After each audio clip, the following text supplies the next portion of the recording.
Just before this video starts, this video talks about toxic, abusive, and manipulative relationships. So if you're uncomfortable with any of that stuff, then don't watch this video. Okay, so the new Helluva Boss episode came out, and it was pretty great. The animation is amazing as always. The color palette was also good. It gave the episode a nice aesthetic. And I know that this was in many episodes before, but I have to say, I really love the glow effect on the characters' eyes and the surroundings, as well as the lighting for the environments the characters are in. It really makes the episode feel more atmospheric, and it makes you feel like you're in those environments with those characters, which really makes the world feel lived in and real. The soundtrack by Brian Sadler was also really great. I loved the recurring motifs and character themes, what they represent, or how they develop, or how there's different variations of them throughout the episode. I also like how the music constantly changes based on the characters' emotions without seeming abrupt. It really makes you understand what they're feeling, and it also makes the episode feel snappy, that there's always something happening, which makes the episode feel even more well-paced. If you want to listen to the music itself, it's on YouTube, and there are notes in the description explaining the thought process behind how the soundtrack was created and what each of the tracks were going for. It's really interesting, and you really notice all of the details in the composition of the soundtrack and appreciate it a lot more. The songs in the episode were also pretty good. I was really happy to hear the music from the Helluva Boss Season 2 trailer again. Did not expect it, but still really glad that it was used because that track was really good, and the lyrics and melody went well with it too.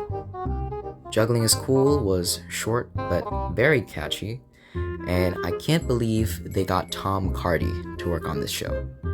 If you don't know who he is, he makes comedy songs like Red Flags and Mixed Messages. All of his songs are really good, and you should go listen to them. Crooked was also really cute. But my favorite song in the episode was 2 Minutes Notice, because along with the melody and lyrics being catchy, it's a great payoff to what was being set up in the episode of Fizz standing up to Mammon. Speaking of Mammon, Michael Cusack did a great job at making you hate Mammon. He captured his manipulative character perfectly. The voice acting for all of the characters was pretty good, especially for Fizzaroli. Alex Brightman did a great job of expressing how Fizz is feeling throughout the entire episode. You really care about him and want him to be happy. The directing was also pretty good. The episode felt mostly well-paced, and there were also some interesting ways scenes were framed and presented.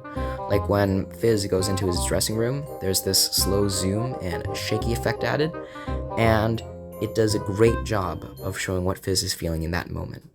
And when Mammon is comforting Fizz and his concerned look turns into a scowl, that did a great job of making you feel scared of Mammon in that moment, like Fizz does.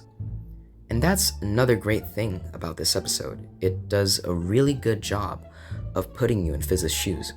And that's also thanks to the writing by Vivian Medrano.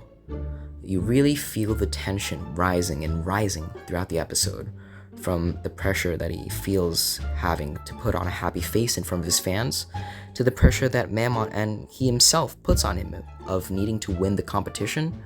A lot of things are happening, and the episode does a great job of showing how hectic his life is, but in a way that doesn't feel messy. And throughout the episode, the pressure slowly gets to him, and it keeps building and building until he reaches his breaking point, which is honestly so sad to watch. You really want him to stand up to Mammon. Which is why when it happens, you really feel the impact of that moment, and it feels earned. Another reason why I think that moment works so well was because of the sequence of events that happened to get to that scene, where Asmodeus talks to Fizz. I think that the process of Fizz regaining his confidence was pretty natural, and it didn't feel rushed. I also liked what she did with his character in this, because it showed that not everything was resolved in the previous episode, and that him getting burned alive had a lasting impact on him, not just physically, but emotionally too. And the insecurities he had previously about not being good enough just got worse from that incident, which I really appreciate because it feels realistic, and it's a great way to continue his character. Another great thing about this episode is Mammon. Not Mammon himself, he's an awful, awful person, but the writing for him. He's written to be this person that manipulates and exploits others for his own personal gain, which makes sense because that's what greed is all about. And you can see that all throughout the episode. He preys on Fizz's insecurity of not being good enough so that he always pushes himself to be perfect, and makes Fizz think that he would be nothing without him, that he was the one that gave him everything, money, fame, Osmodeus, and that he should be grateful. And he constantly and subtly reminds him by saying things like, "Just do this one thing for me," as if to say he did a lot for Fizz, so the least he could do for him is this one small thing. And he does all of this to make Fizz keep putting all of his effort into performing to an unhealthy extent, exploiting his talent just to make as much money off him as possible. And that is just horrible. And because the episode does a great job showing how terrible of a person Mammon is to Fizz, and just in general, you really empathize with Fizz, and you feel just as trapped as he does.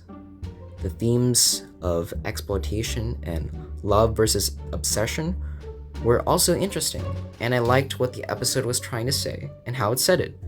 Like with the character of Oliver, which represented Fizz's younger self and the dreams that he had of being a clown.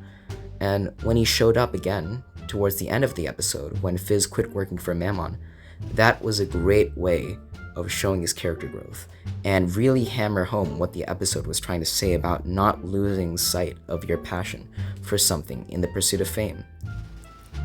Another thing this episode does well is balancing the comedic and more serious aspects of the tone.